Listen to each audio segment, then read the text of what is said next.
সাগরের বুকে এক সাহসী যাত্রা, যেটি কোনো বাণিজ্যিক সফর নয়, বরং মানবতার জন্য স্বাধীনতার ডাক। এটাই সমুদ্র ফ্লোটিলা। সমুদ্র ফ্লোটিলা হচ্ছে একটি আন্তর্জাতিক নৌবহর। এর উদ্দেশ্য অবরুদ্ধ গাজার মানুষের কাছে আশা ও সাহায্যের বার্তা পৌঁছে দেওয়া।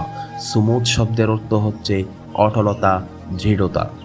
ইসরায়েলের দীর্ঘদিনের অবরোধে গাজা বিশ্বের সবচেয়ে বড় খোলা কারাগারে পরিণত হয়েছে, যেখানে ওষুধ, খাবার, শিক্ষা সবকিছুই সংকটে। এই অবরোধ ভাঙতে এবং গাজার পাশে দাঁড়াতে ফ্লোটিলা তৈরি হয়েছে।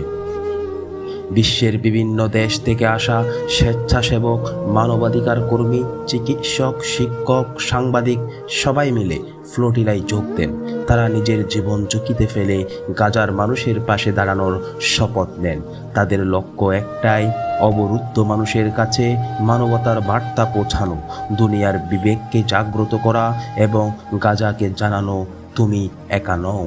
সমুদ্র ফ্লোটিলা শুধু একটি নৌযাত্রা নয়, এটি অবরুদ্ধ মানুষের জন্য স্বাধীনতার কণ্ঠস্বর।